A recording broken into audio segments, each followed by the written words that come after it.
Welcome to Wild Ideas Worth Living, a show where we talk to experts who've taken a wild idea and made it a reality so you can too. From people who have sailed around the world to those who've started thriving businesses and even broken records, some of the wildest ideas can lead to the most rewarding adventures. I'm your host, Shelby Stanger, and I hope you enjoy this show.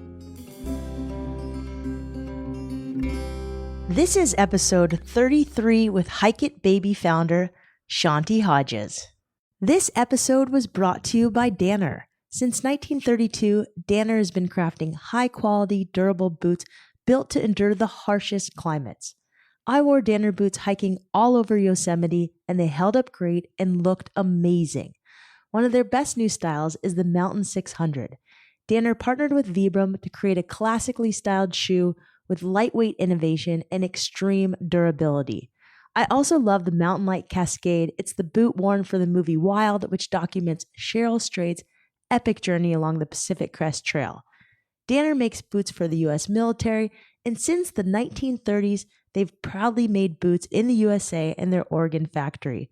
They also have one of the best taglines ever, the original outsider. If you have a wild idea worth living and you need a good boot to do it in, check out Danner. You can find some of the best Danner styles, including the Mountain Light and the Mountain 600 at REI and REI.com. This episode was also brought to you by HDX Hydration Mix. Like you, I'm an active person. I love sports drinks, but many of them have a lot of weird stuff inside of them. That's why I like HDX Mix. Not only do they use stevia and natural sweeteners, but there's no caffeine, no junk, and it has all the electrolytes, vitamins, amino acids, and minerals to stay hydrated and going all day long, whether you're surfing, running, or even producing podcast episodes. There's only one flavor, it's berry, and it tastes amazing. Besides being low in sugar, it comes in a tiny pouch, not a plastic bottle. So all you have to do is add it to your own water and your own reusable bottle, minimizing your impact and not adding to plastic pollution. You can even stuff it in your pocket or in your wetsuit during long surf trips or run. It's super easy to carry, it's lightweight, it's the healthy, eco-friendly hydration drink. You can check them out at hdxmix.com. That's H as in happy, D as in delightful, X as in x-ray, mix.com. Shanti Hodges is a journalist, a writer, and a mom who started a community called Hike It Baby. Today, Hike It Baby is responsible for helping bring families and their kids on about 3,000 hikes a month in over 330 cities. They only started a few years ago and they've grown rapidly. We talk about how they did it, tactics on what it takes to start a movement and how you can do it too, why nature is so good for babies and adults, and why Facebook personally called up Shanti and invited her to their HQ very recently. I've known Shanti since I was in my early 20s. She's a great storyteller and she gives a lot of gems of advice. I hope you enjoy this show. All right, today we have on Shanti Sosienski, one of my favorite humans in the world. Such an amazing person. Shanti, welcome to the show. Thank you, Shelby. It's nice to talk to you again. So we should probably just say how we met. I think I was a young journalist. No, I wasn't a journalist. I was working in a cube at PacSun, and I was like, I'd given up journalism, and you were doing it, and we first talked then. That was... Yeah, and I told you should go for it. It's really hard work, and it's really rewarding in a lot of ways, and a lot of fun, but it is hard work. So then I ended up not going for it right then, just doing it on the side and working for Vans. And then I eventually went for it at the most wonderful time to be a journalist at the height of the recession. Yeah, a perfect time. Yeah. So let's talk about you. Hike It Baby. You've got 3,000 hikes a month. I mean, that's more than probably the Sierra Club. That's incredible. Yeah. for people who just don't know what it is, could you maybe just quickly tell us what it is and then how you started it? Yeah, I mean, it's a really funny story because I had a child at 40. I sort of hadn't really planned to have kids, and all of a sudden I'm like, hey, I'm having a baby. So most of my friends didn't have kids, or they were already grown up. So I kind of found myself all of a sudden like realizing I was going to have to make a whole new group of friends. And I lived in a new city. I'd moved to Portland. I'd only been there a year. So I was looking for a way to make friends, and I went to a new mama group, which is kind of what you do when you have a baby. It's just that thing, and it just felt like nice, but it was like we were sitting inside in a room in the middle of July, and there wasn't even a window, and I just went, God, I just want to go outside and walk around, and so I invited women from that group because they don't want to meet me next week at this park, and I didn't think anyone would really come. I thought maybe one person would show up, and 5 women showed up the first week, and then like 11 the next week, and then like 17 the week after, and it just like exploded overnight. So I built a little website and a newsletter. I started a Facebook group. Someone said, you should throw this up on a Facebook group too. And I was like, I thought newsletter, website would be enough. But Facebook group blew up really quickly. And within a year, we had 1,000 families, and we had people sending in hikes to me from around Portland, and I would post them in a calendar and people would just show up. So like, for example, January 2nd or 3rd or something, it was like 30 degrees. And I thought, I'm just going to throw up a hike and nobody's going to come. I threw it up the night before and 15 families showed up and hiked with us in 30 degrees with all babies and little kids, like toddlers and babies. And I just like, that was January 2014. And my son was about 6 months old. And I just was like, wow, this is really something people need. And people want to connect in nature with each other, with little kids. In general, when children are there's lots of outdoor things for kids. There's outdoor school and trackers and Boy Scouts and all these really amazing programs to get children, every kid in the park, 4th graders get free passes. There's all these programs for older kids, but there just is not much focus on babies. And it's because I'm realizing babies don't talk. They don't tell you they need nature, but they need it more than anyone. So that's how it all started. Wow. So how did you go from, actually, I want to back up. You were a print journalist before. Can you just briefly tell us? I mean, I know what you did, but maybe. Yeah. So I probably got like 20 plus years in the outdoors industry, first working at intern at Men's Journal in the 90s. And then I ended up at Transworld Snowboarding. I did a little stint at Newsweek, just as a total grunt worker. But I really got to see the magazine world print. And then by 96, I was working in online magazines, which was really, really early. So I saw the print world, I saw the online world, and I had some experience with TV production. And so I just was a media person. I loved all media. I tended to gravitate a lot towards online. So I really learned a lot about the guts of building websites and graphic design and all that kind of stuff too. So, and I've always been fascinated with radio, podcasting, all of it. It's just like media to me was who I was. And I loved sharing people's stories. So that's how I kind of got into all this. But always my beat has been the outdoors. And whether it was paragliding in the Andes with a Red Bull crew or, doing an adventure trip to Africa for The Advocate, which was a gay magazine from LA. I mean, it was like, I did all kinds of random stories, and I just loved the outdoors beat. I think what's so interesting is you've used technology to bring people together in person. So I want to talk about that because that's something I've been struggling with. Like I was getting sick of just writing for magazines because it limited me on word count and the conversations felt really short. These feel more in depth. And what I really want to do is take wild ideas worth living live. And you've done that with Hike It Baby. You've gotten so many people together. So can you just talk a little bit about how you've used technology to get people in person live in nature outside of their phones and computers? Yeah, I mean, the thing about Hike It Baby is we have like over 200,000 families participating across the world in 9 countries and 330 Facebook groups. And so that's pretty intense. And it's, but it's still like I have people all the time that are like, oh yeah, I'm part of Hike It Baby, but I only am on the Facebook group. And I just I see pictures up and that inspires me. And I'm like, great. So there's many different levels. You have to understand that everybody's family dynamic, what they're comfortable with is all different. The thing that I'm focusing on is if we get people outdoors, no matter whether they do it with Hike It Baby or do it on their own, we're just supposed to be a catalyst. And with Hike It Baby, it's really important that we have these Facebook groups, but it does not make up who we are. We also are a huge resource because we have this incredible blog with all kinds of stories on like how to deal with ticks and mosquitoes. And, these are things you don't think about necessarily because like mosquitoes and repellents, you don't want to put that on a brand new baby. So we really can be a resource through the blog, which is awesome. And then we are a resource by having hikes every day that are crowdsourced. So you could go submit a hike and people will just show up. And it's a really comforting thing for a lot of new parents who are like, oh, I'm a little nervous to go to that trail. It's like 30 minutes from town, or I don't know any trails in the city. Like, how do I find cool trails? Or like, I've discovered trails like right in Portland that I never knew existed through showing up at Hike It Baby Hike.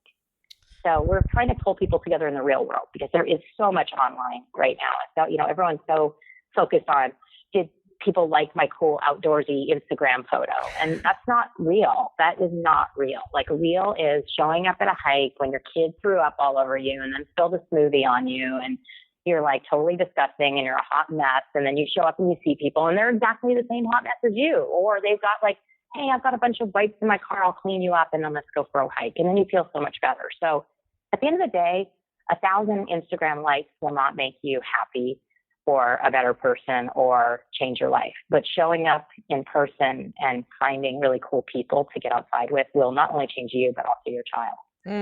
I love that. And speaking of Facebook and Instagram, you were with Mark Zuckerberg recently. He invited you. Can you just tell us, how did you get that invite and what was it like?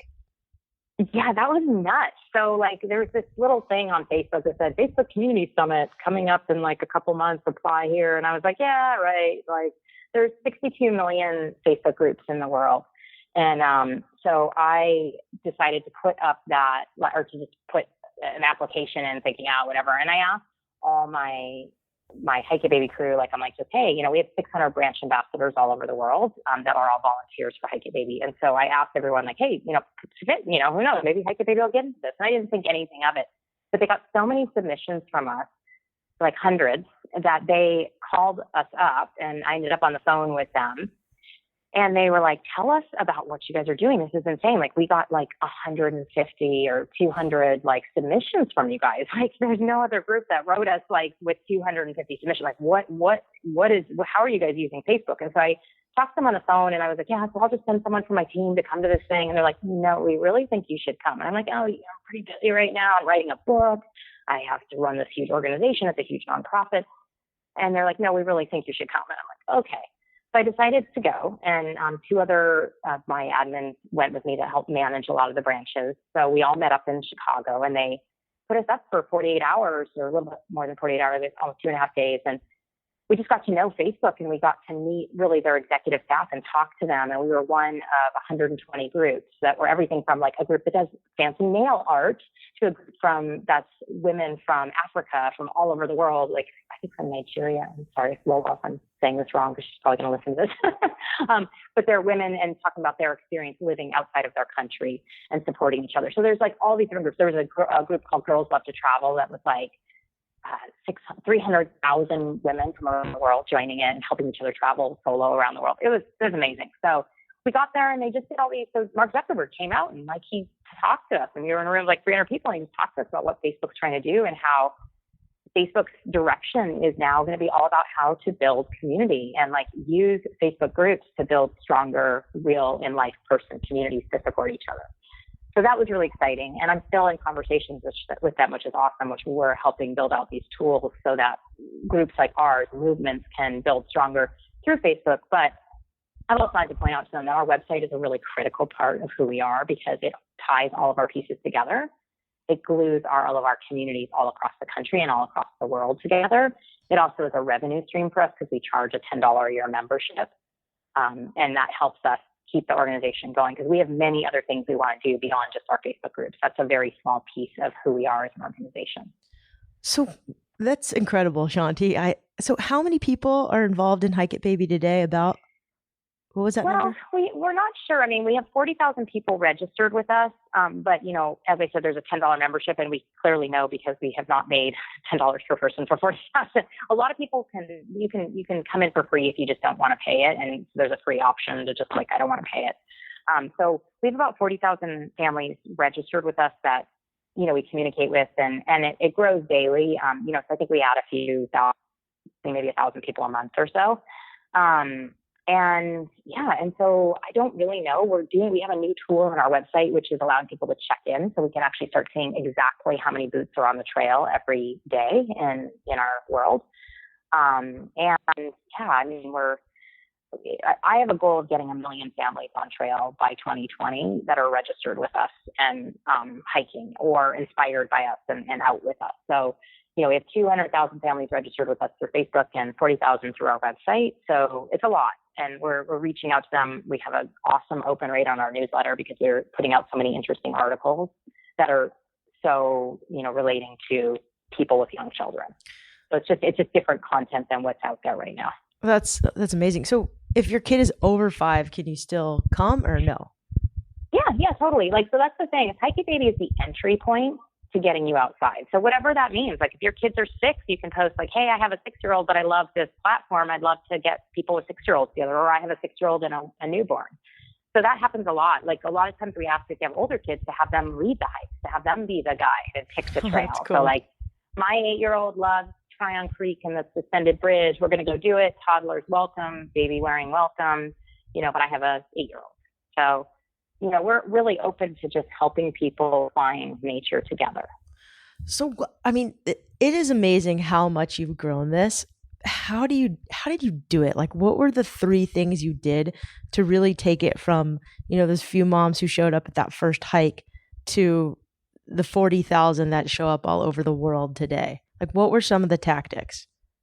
Really the big thing was just consistency I just told people, when you start a Hike It Baby branch, we have a training that you do when you start a branch. So people actually sign up to get involved and run branches in their area and start in their cities. And we do a training with them online to just teach them how to run a successful community and how to be a leader.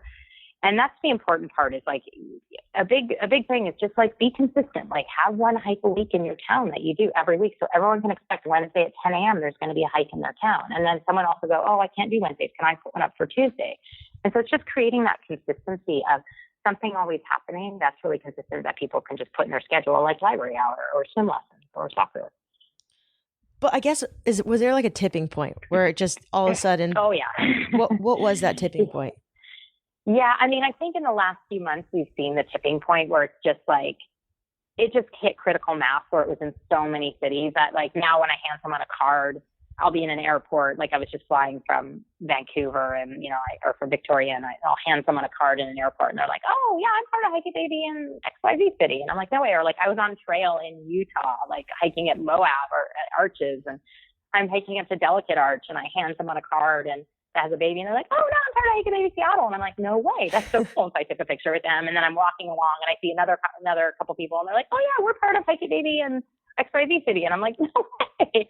So when you start handing cards to people and they're in it already, that's so cool. That's oh my God, it's happening. It's just spreading organically now because that's what it is. And it's great. It's really awesome for battling postpartum depression, for just making new friends and not having to have awkward coffee dates with people you don't really know just because you have babies. It's just to create that space and to get healthy and get outside. And it's not a workout. It's just about being there. It's not gotta hike, 10 miles to the top of a mountain. It's just hey, let's just go out and then hang out in nature. And that's popular right now. Part of it is we're hitting it at a right time when everything is happening. I'm just reading this amazing book by Florence. Oh, wait, I'll tell you about that later because you're going to ask me about it. No, you can talk about it. I'm reading great books. There's so much going on where nature, we are all recognizing that nature is pretty critical to connection to nature is critical to humans. And, honestly, one thing that's really, really important to note is that the first 3 years of a child's life are an incredible point of brain development. And if a child even starts with a really rough beginning, you can neutralize a lot of that. You can really fix a lot of that with nature. So, for example, I have some friends that adopted a child that was from a drug addict mom, and she's now 2, and they spend heaps of time hiking with her and just camping with her and just have her in nature. And she's 2 now, maybe she's 3 now, and she is just so incredible. And this is a child that started as an addicted baby. And nature, they really feel like nature has helped heal. It's been a big part of her healing, so nature it's so important. And I hope that Hike It Baby can become we can help figure out how to fund, because funding is our biggest problem because we've grown so fast, how to fund, just encouraging more nonprofits that already exist, groups that already exist, getting them to get women with small children out into nature, even just for walks in parks. I mean, there's just such a dramatic difference that will make in our life, in their health, in their mental health, in their friendships, in their connection to other people, for both them and their children. What have you learned from starting a community? Like, what are some of the biggest lessons you've learned? God, starting a community, it's that like for me, this last 4 years, I feel like, not that my life was a train wreck, but I just felt like I wasn't grounded, and I didn't know what my purpose was on the planet. And helping build a movement showed me that, one person can make a really dramatic difference in many people's lives, and can, with a very small act of just like throwing up a website and encouraging people to do something, or for all the people that I see that have joined in with Hike It Baby and are helping grow it and build it. Like, we've all found so much purpose, and there's just so much reward in getting emails every single day of the week. We get in tons of emails, and we get posts on Facebook saying, the Hike It Baby community saved my life. It changed who I am. It gave me so much strength, so much courage, so much like a desire to live, to really get out there, to step outside of your comfort zone and try new things. I mean, we literally have had people do career changes as a result of getting involved with Hike It Baby, because they found passion. They found passion in the outdoors. They found passion in writing for our blog, or in helping manage groups of people, helping organize events, being part of a nonprofit. I mean, so it's really cool. Like, it gave me direction, and it showed me that movement building is really hard. I mean, 4 years of working my ass off and making like no money has been really. But a long time ago, I decided, in the beginning, I was like, oh, cool, I want to start this hike club, and maybe I can make this my job, and I can make some money. And it's really hard to sell hiking. Hiking is free. And so it's really hard to explain to people there is an infrastructure, and we need people to pay into the organization to keep this going and keep it a community thing. Because a lot of times hike groups start up and they just die after your kids age out. Busy. And so the idea was to create something that is long-standing, that people can pick up for years and years and years, that is here down the road, that is an advocacy group for helping getting families on trail. So it's been a hard path, but and movement building is very hard, but I know this is what I'm supposed to be doing. Yeah, and I hope that I can use what I'm learning to help lots of other movements build and grow and find the tools and understand the technology, because I had a great technology background. So I knew what I was getting into when I was building all this. There's so much I want to ask you. I mean, I think it's just so incredible what you've started, and it's impressive because you are changing lives. I have no doubt that people quit their jobs. I mean, just teaching surfing, I have women quit their jobs all the time, divorce their husbands, get new husbands. But I think your background, it's true. And I'm sure that's going to happen. Well, maybe not divorce their husbands with Hike It Baby, but I imagine that, being in nature can be very cathartic for so many people. But your background in technology helped, I'm sure. I mean, did you do press releases for this? Because you've gotten a lot of press. You have a legit website, you have bookkeepers, you have lawyers. Like, your operation is really legit. So I know making money is hard, but I still don't understand, like, how did you do it? Because it's only 3 years in, and it's incredibly dialed.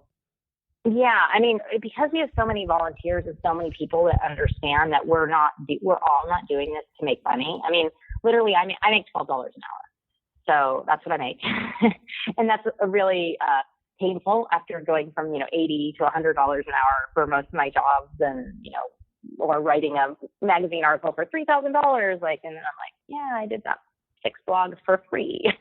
And I don't get paid to write blogs, for example. I get paid for legitimate, like, being an executive director work. So I even volunteer many hours of my time to the organization in spite of that. Oh, that doesn't count in the hours I'm being. So we don't really make money, but we've all understood that, like, we're hoping eventually we'll have true living wage salaries. We're not looking for huge salaries, but it's important. We realized at a certain point in the last year that we had to start paying our people who are working at especially the highest level, because everyone was burning out, and it was really hard because what was happening is we were all paying. Like, my childcare bills were getting bigger and bigger, and like suddenly I was actually paying to work on Hike It Baby. Like, it was one thing when it was just sort of like a free fun club, but then it got to the point where I'm like and then paying for 40 hours a week of childcare. And I was like, this is insane. Like, I can't do this. Like, this isn't appropriate for my family. We can't afford this. So we had to sort of hit a point where we had to accept that as much as we wanted to be this free little fun club, we weren't a club anymore. We were a huge nonprofit and running a massive organization with a huge website that's very tech intense.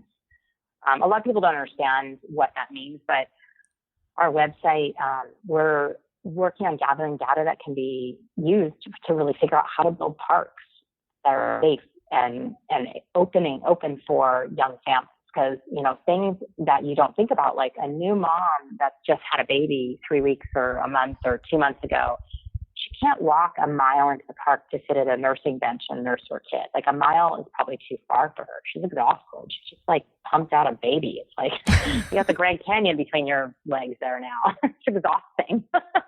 So you're like, and you're just so tired. And like, I know it sounds crazy, but just sitting there nursing is exhausting. So literally, when I first had Mason, I could walk like probably like a 10 block distance, and I had to sit down. I was so tired.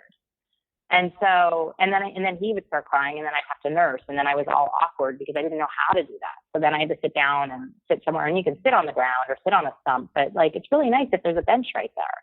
So that's our goal, is to like find the parks across America and create this trail network system where, you can actually find a great place to go when you're a new parent, when you have young kids, that you feel really comfortable and safe with your kids running wild. So, yeah. Is that why? No, this isn't, Shanti, you're an awesome interview. Thank you. I appreciate that you shared about money. I think a lot of people who start movements, I've had 2 guests who've started really big movements. One is Brogan Graham, who does the November Project. The other is Grant Trebelko, who's started One Wave Is All It Takes, and they surf in fluorescent colors on Fridays in Australia and now all over the world to raise awareness about mental health. And one of the things I think they're doing is, to make money, is they either have a corporate sponsor or they do speaking gigs and they're writing books. So I'm curious, what is this book you're writing? So I'm writing a publisher came to me and was like, hey, this editor, she's like, I'm part of Hike It Baby in Connecticut. I think it's amazing. I want you to do a book for us. And I was just like, okay, I have no time. And so I can't do that. She's like, I'll write your book proposal and you just fill in the blanks. And I'm like, oh, wow. Okay, what? Right. Sure. Awesome. And I'm not thinking at all that this is going to happen. I'm just like, whatever. Like, I'm so busy right now. Okay. But this is cool. So, and we put it together, and she and I, we worked together great. I mean, she's been awesome. And then it just sort of started coming together, and I sort of pitched back to her, like, what I envision is like crowdsourcing this for my community and asking everyone, what are your favorite, like, they wanted me to put something together that could get people out onto the trail through a book. And so it's called Hike It Baby Across the U.S., 100 Adventures with Toddlers and Babies. And so it's me reaching out to my community, asking them a bunch of questions. They send in a spot and why they think it's a Hike It Baby friendly trail, and it can be an overnight trail, a week-long trip, what adventure they're sending in.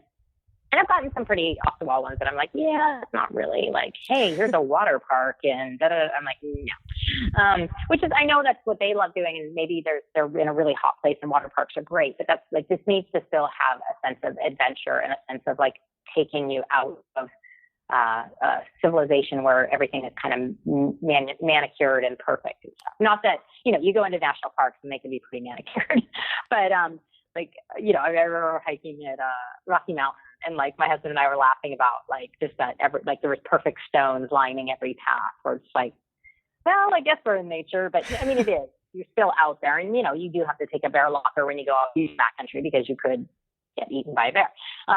So that is nature. But yeah, so really trying to get families out there. So I'm really excited about this because one of the big issues is, as a new parent, you often like young kids, 2-year-old, like say you have a 3-year-old and a 1-year-old, like you go to a campground and it can be like really noisy and a lot going on and just too much and lots of cliff drop-offs and you're constantly nervous and cars are zipping by. So how do you find those safe spaces that you really can go and let your family run wild and be free? And so that's a big part of what this book is about. And then also just like, if you've never really been a nature person and you suddenly like feel this draw to nature, like how do you get started? Like what do you do to get out there? What does it take?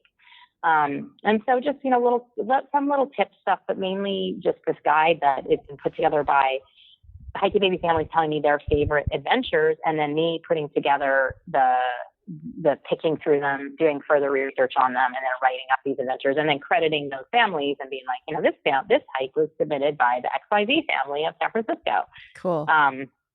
So that they kind of like were the approval of this hike. They were the approvers. And then, some photos from them, and then sourcing some other photos from some of our photographers. So it's a collaborative project, which is really cool because it's going to be, and it's full color, which is really exciting, but it's an easy book to write. I mean, I'm able to work through it pretty quickly here.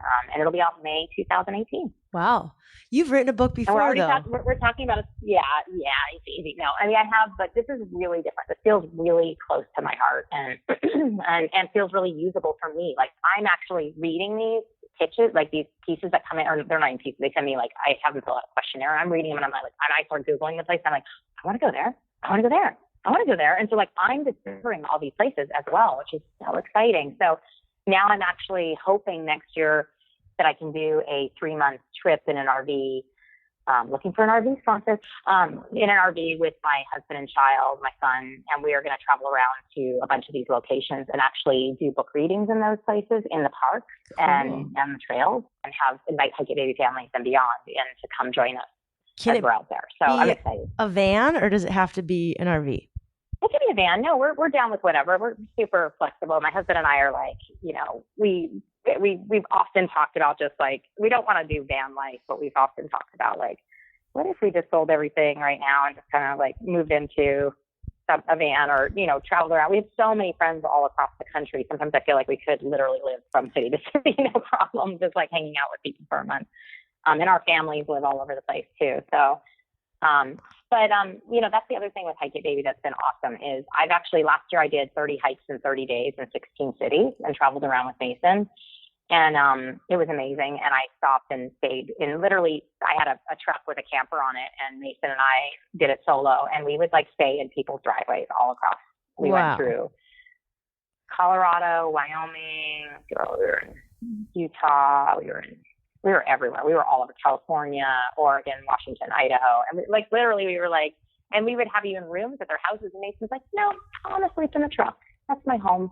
Okay. Oh, cool. So, and then we are talking to the publisher about, so that hopefully we'll do that May, June, July next year. And then we're talking to them about even maybe moving into a second book here. So I'm not even going to tell you what guys about, but it's really exciting because it'll involve cities and nature. So, so I'm hoping that this actually can become a series where then maybe we end up doing it in different countries and Hike It Baby around the world. And I love it. Yeah, so there's a lot of cool stuff that can come out of this, and that's where I'm looking to make my money. Honestly, is I don't really want to take from Hike It Baby, the organization, the nonprofit, because it really needs every penny to survive because it's growing so fast and it's so volunteer intense. We give away heaps of free stuff to our volunteers. That's how we do a lot of it. Is we work with a lot of companies to get free products to give to our volunteers because they're putting in countless hours and getting so many people in their communities on trail. I mean, this woman Nicole, she did a teddy bear hunt, and we do this thing called We're Going on a Bear Hunt. We read that book, which is a really cute English book. You should read it.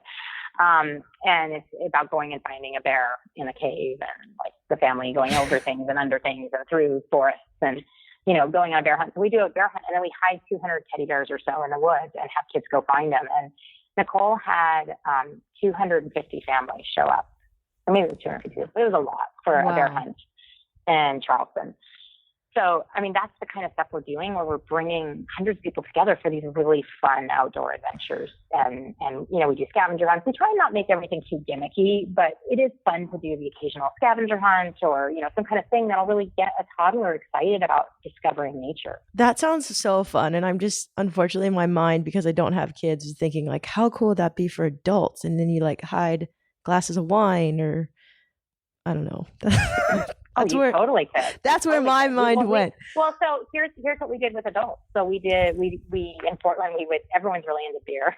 So there's lots of microbreweries, but also people brew their own. So we had a bunch of dads that brewed their own, bring them. I'm not going to say which park so we don't get in trouble, but we brought them to this really cool park that we love going to, and we hid the microbrew beer jugs around the trail. We made them a treasure map, and we had little shot glasses, like little plastic shot glasses, and they would swig beer at each treasure mark when they found their treasure. And so they tried different microbrew beers and did a dad hike. And that was a really, really fun hike. And that's the kind of stuff that's just like be creative. Like you don't like hiking doesn't have to mean you get out there and you're like banging out the miles. It just means like getting out in nature and thinking of some fun stuff to do.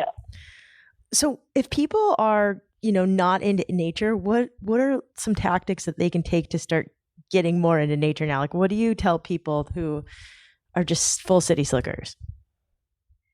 We actually have a branch in Manhattan. Wow. Shanti Baby Manhattan. We're all over New Jersey.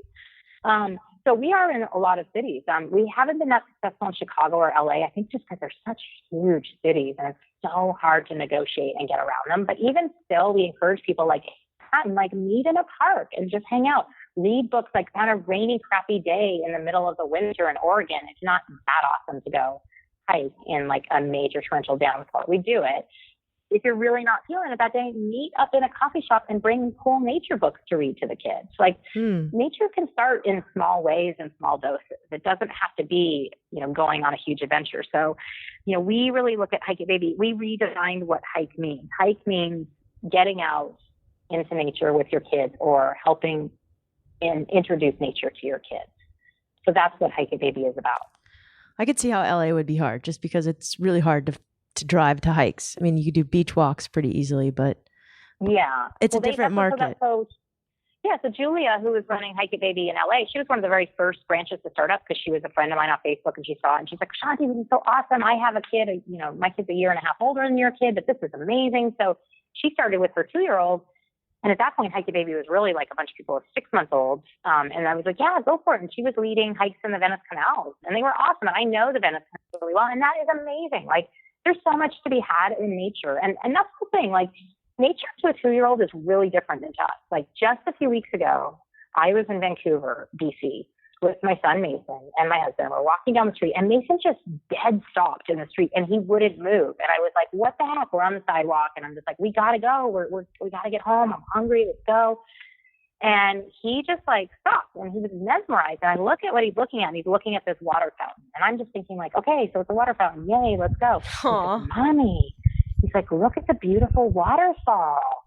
And I'm like, okay, so he's like, look at the colors of that waterfall. And it had like colored lights changing. He's like, I love waterfalls. Oh. And I was like, wow, like I have to remember that in a 3-year-old mind, he was 3 at the time, a 3-year-old mind, nature is very, like, that's what he affiliates like a fountain with is a waterfall because he's listening to the sound of it flowing.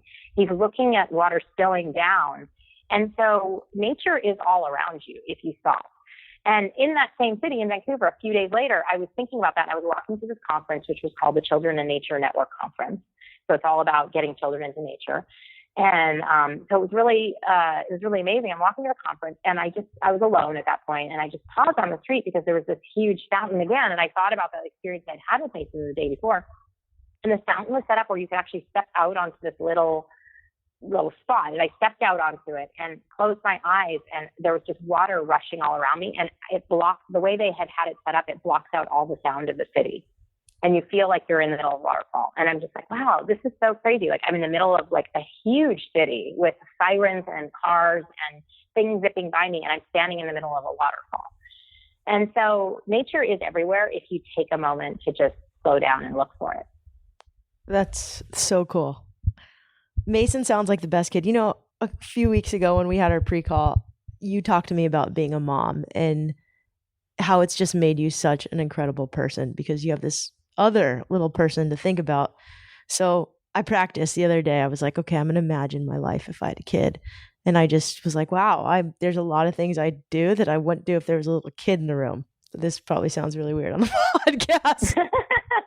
No, I know like not eating in front of the refrigerator, out of the ice cream bowl. Like I probably would put it in a bowl and like eat it like a civilized human. No, actually, I think you totally wouldn't. Like I say, my favorite dinner is cheddar bunnies off the floor and a glass of wine. Oh, that's so funny.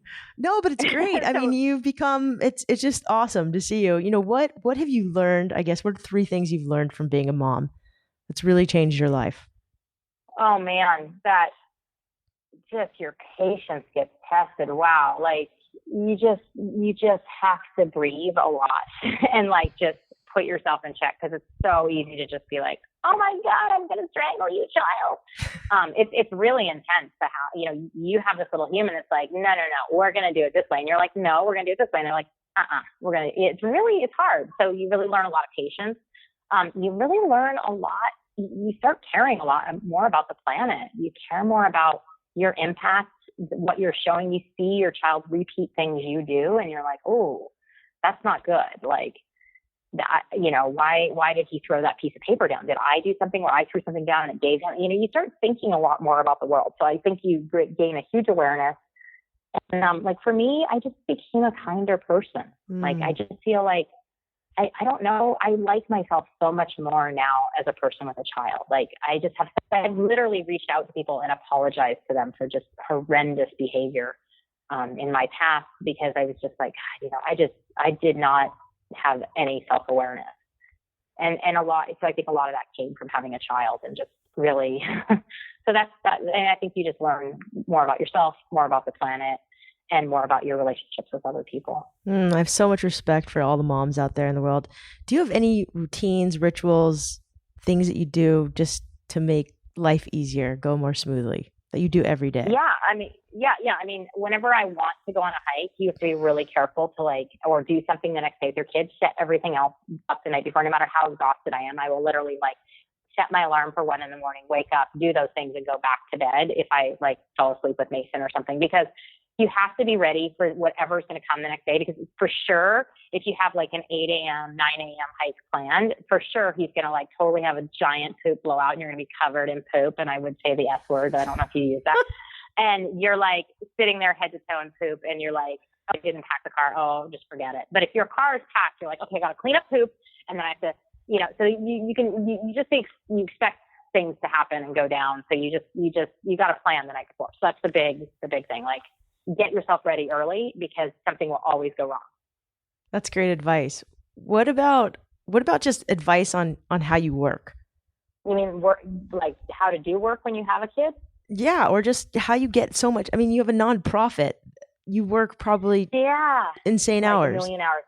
I mean, my new thing lately, because your kid will shift in the way, sometimes they're totally day sleepers. When they're babies, they just sleep all the time in the day, and then they're up all night maybe. But so they keep shifting. So you have to shift with their pattern. So right now, Mason just refuses to go to sleep without me. So I just have been trying to okay, I'm going to go to bed at 9 o'clock. But I will wake up at 4 a.m. and start working, because I went to bed at 9 o'clock with him. So yeah, I mean, you just sort of shift how, when you can work, how you can work. And I think the really hard thing for some people is you do have to check your kid into childcare some and have some support, because it's really hard to work with a kid around, just to have really effective work happen. And you plan I plan my life in 15-minute blocks now. Okay, 15 minutes to do this. I've got 15 minutes to do that. And you have to just, you leave a lot of the noise behind, get rid of the social media. I'm been thinking a lot about this the last week. I spend so much time on social media, and I think it's time for me to start checking out of that a little bit, because I really don't care if people like me or not. 10,000 likes on Facebook is not affecting my life. It's not going to make me a better person or improve anything going on in my life. So, really look for what's important and focus on those things. And the big change I'm going to try and make in my life in the next few weeks, I downloaded an app called Moments, and it shows me how many times I've clicked on my social media and my phone a day. And I'm looking at that and deciding to really put my phone away more and be with Mason, because he's at the stage now where he's like, Mommy, put your phone down. Put your phone down. So, I mean, that's clear. He's saying that to me. That's pretty clear. Put it away. Good for Mason. So it's called Moments? Moments. Yeah. It's a little app that you can download. I heard about it on The Minimalist. I love their podcast. Yeah, they're great. And I'm like, that's sweet. And it was a good idea. And they talk a lot about getting rid of social media. And you don't need to totally tap out of it. I mean, hey, I love my Instagram. And my Instagram is at Shanti SOS or at Hike It Baby. But I want people to follow my Instagram. But yeah, so I love Instagram. I love showing people snippets of my life. But that's another thing too. As you become a more public person, you gotta really reel in your social media and really, I have to decide, is it really worth it for me to put that up? Because I'm going to probably get so much flack from someone on one side or the other of that discussion. Whether it's politics or, Black Lives Matter or, I can't, is it worth it for me to waste hours and hours going into things if I put it up on social media, like, and having to justify myself? I mean, I told you once, like, I put up a picture of Mason in his car seat and how he backed out after a hike, and I got like 10 emails. Did you know his car seat was buckled wrong? And I was just like, oh my God, are you kidding me? Like, that was not the point of that photo. And so that's when I became, and I was in, and here's what's even crazier. I wasn't even in Portland. I was in Alaska and I posted it, and like people all over were like writing me and telling me, Mason's car seat was not buckled correctly. But man, so the mommy judgment is really intense, and I just don't go there. I don't do it. Like, if someone tries to engage me in it, and people try all the time to pull me into it, and I'm just like, yeah. I mean, maybe it helps that I'm 45 and I don't really care. Like, I think if I had been 35, like I cared so much what people thought of me in my 20s. I was so self-conscious in my 20s and 30s, and in my 40s, I'm just like, yeah, if you don't like me, that's okay. We don't need to be friends. I have enough friends. And if you're on social media with me, you're probably you're not my friend. Like, that's not a way I determine my friends. My friends are people I call and I spend time with, So it's just getting real clear on, social media needs to not affect you. It's not worth it. It doesn't matter. Love this. Thank you, Shanti, for sharing this. Really appreciate it. I actually just hired a social media person because I have to do it for the podcast to keep growing, but I don't want to do it anymore, so someone else is going to do it. Yeah, no, it's exhausting. Like, I mean, I'm starting to try and really put up things that really matter to me. Like yesterday I posted about a photo of my dad and all his friends building like one of our little hippie houses I grew up in. And we didn't call them tiny homes then. They were just our house and what we could afford with the money we had because we didn't have any money. And so, I just was laughing about like, that picture will probably next get spread all over the tiny home world because it was this tiny little home that we lived in. It was a shack. There was one room and we had two beds in it. Bunk beds. My parents were on the bottom bunk bed and I was on the top bunk bed. Wow, that was your upbringing. I am kind of curious about your upbringing. I've never really asked you about it. I mean, your name is Shanti. Were your parents yogis? Hippie name. Hippies. Shanti means light? Energy? Shanti means peace. It means peace, and it's like it's Indian. It's East Indian, so it's so funny. Whenever I meet anyone Indian, they're like, "Oh my God, do you know what your name means?" I'm like, "Yeah, I don't know my whole life." But yeah, and I mean, it really, it's I was brought up. I was born in Canada because my parents were actually draft dodgers and grew up on a piece of land up first on Hornby Island and Vancouver Island, and then we were in Lund for a little bit on the mainland, and then we headed over to Grand Forks and eventually ended up near Nelson, BC. So that was my first like 5, 6, 7 years. But then my mom moved to Eugene and my mom and dad split up, and mom moved to Eugene, but they stayed really good friends. And so we were back and forth between Eugene and outside of Nelson, BC. So they were both pretty like hippie mescas. So, a lot of freedom, a lot of creativity. Like it's interesting. Everyone from my place where I grew up in BC and in Oregon, almost all of them left our hometown and live in other cities, are doing incredible things. Like I can't even tell you how many friends I grew up with that are just like blowing the world up. And it's so awesome to have been raised in this environment where our parents taught us about the importance of community and the importance of changing the world. And so I completely attribute my two upbringings from the two different sets of parents I had and them both being in those kind of communities to that. Like, my parents didn't believe in limits. Like, if you think you can do that, do it. Like, let's see it, make it happen. I remember writing books for my family and my parents helping me photocopy them when I was like 6 years old. I'm like, I'm writing these books, and I gave them to everyone in my family and all of my friends. And like, it's great. Let's write a book. No problem. Like, there was no limit. Your parents sound awesome. So if you could go back, they're great. If you could go back and tell your 15-year-old self one piece of advice, and I'm not sure where you were, guessing in Oregon at 15, what would you tell her? And the reason why I pick 15 is it's such a tumultuous time for teenagers, especially girls. Yeah, I had a hellish 15. I actually was sent away to sort of a school in France, a ski school, to get away from the crappy kids I was hanging out with that were all like just total drug addicts and ended up just dead end. And it was great. And I moved away for a year, and I went to France, and I was really cool, and I felt really cool in France, and, hung out with French boys and all that. And so at 15, I think I came back, and I was a very self-conscious teenager. And I think maybe because I developed very large breasts at a young age, and that wasn't that awesome. So I would just say, don't worry about it. Like, don't worry about what other people think. I mean, it's hard to say that because I'm still a sensitive person, but at the end of the day, like, it doesn't matter. Like, set your sights, do what you want to do it your way. And don't worry about what other people are going to say. And don't let people say things to you. Like when I was younger, people used to say, I'd say, I want to be a writer. And they'd say, oh, that's not a job. That's a hobby. So what do you want to do for a job? Like, if you want to be a writer, be a writer. Like, do what you want to do. And don't, like, just do not get caught up in what people say. And don't get caught up in, I mean, now I hear that kids like Facebook likes and they destroy teenage girls. Like, that they get no likes on something they posted. And I'm just like, oh my God, I can't imagine. I would have, I mean, God, I was such an emotional teenager. I'm so glad I didn't have Facebook. Oh, me too. Like, don't worry about what, if you find a passion at a young age, follow that passion, do it. Don't worry about what limits, if you don't have the money to do it, if you want to be, build rocket ships, don't even worry. If you don't have the money, you will find a way. That's great advice. So books, Shanti, what was that book you were reading? Oh my God, it's so good. I'm so in love with it. Florence Williams, and it's called The Nature Fix. And she writes for Outside. And I know Florence Williams. That's so funny. I just emailed her. She's amazing. And I'm so excited. I am just devouring her book. I literally read 100 pages on the airplane yesterday. I was like, I love this book. So she's awesome. And just, I love that, I'm just like, I want to call her up and be like, get me in touch with all those scientists. I have like 100 million people that are running around in nature that would be more than happy to be part of these studies. So it's so frustrating when I see things like that. And I'm like, I have the people you can study.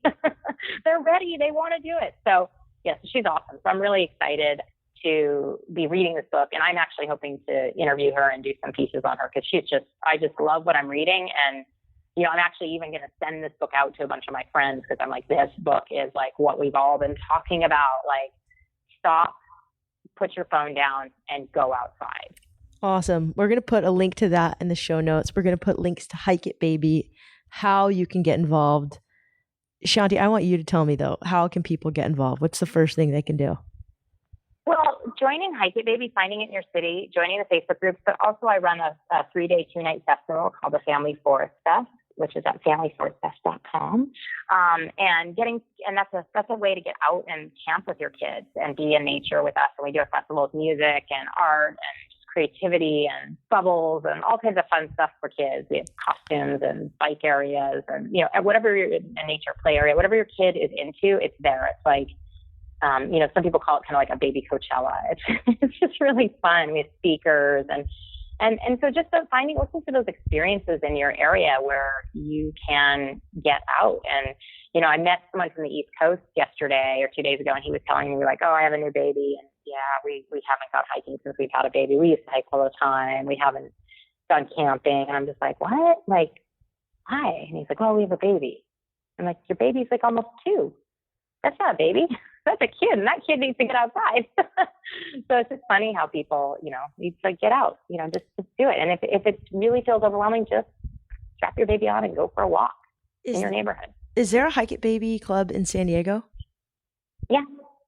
Okay. Awesome. Yeah, there's a woman, Monique, who runs another hike group that's really cool too, called Hiking with August or something like that. It's a Facebook group, and she leads off the Hike It Baby hikes. She's awesome. I mean, that's the other thing is there's adventure mamas down there. There's all kinds of groups. I mean, I like to weave networks together. Hike It Baby is one group and it works for some people, or you can be part of lots of groups. Like, we're all trying to do the same thing, which is get people outside. So there is no competition. There is no like, oh, is our group bigger than ours? It doesn't matter. Like, we're all just trying to get people outside. So, I recommend 52 Hike Challenge. I recommend Outdoor Afro, Latino Outdoors, Hike Like a Woman, Adventure Mamas. There are so many groups out there, and they can all be a part of all of them because all of those pieces will help motivate you. I have one more question, and we're going to put links to all of these in the show notes. So thank you for sharing all these great resources. Yeah. If you could give one piece of advice, to the world, or just wave, if you could have a flag that you carry on all of your hikes and it just had one message and everyone could see it, what would that message say? Community.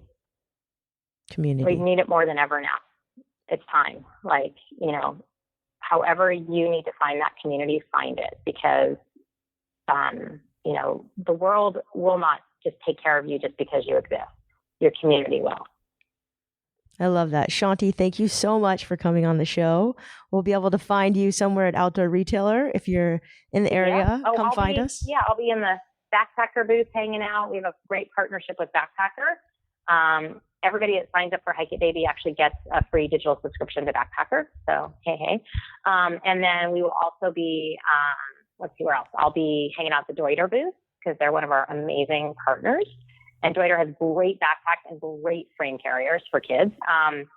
And where else will we be? We'll just be rolling around the show. I have a little Hike It Baby crew, and we have a bunch of little free trail notebooks. So if you see me, I'll be wearing a Hike It Baby shirt, and I will give you a free notebook that are like fun little trail notebooks to write notes and give to your kids. I can't wait to see you at the show and give you a hug in person. Shanti, thank you so much for sharing your wild ideas with us. I really appreciate it. And you can check out hikeitbaby.com, and you have a podcast. What is it called? So I'm just getting it rolling. It's called Hiking My Way to Happiness.com. So that will be launching by OR. We're just finishing up a couple of episodes, and I'll probably be calling you back and interviewing you. Awesome. But yeah, I'm excited to do a podcast because I really, really feel like there's so many stories out there that need to be shared. Oh, you're going to be great at it. Shanti, thank you so much again, and we'll put links in the show notes with everything. Okay. Thank you so much, Shelby. Have a great day. If you want to join a Hike It Baby hike, you can go to hikeitbaby.com.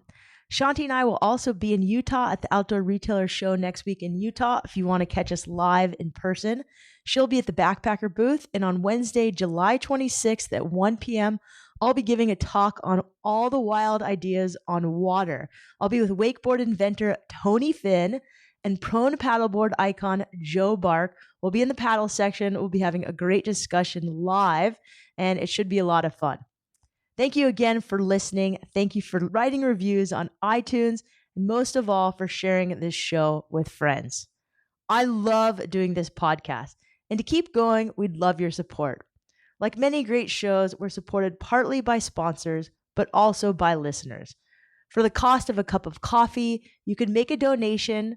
Just go to wildideasworthliving.com and click the Support Us tab, or you can also support us through Amazon purchases that you're already making.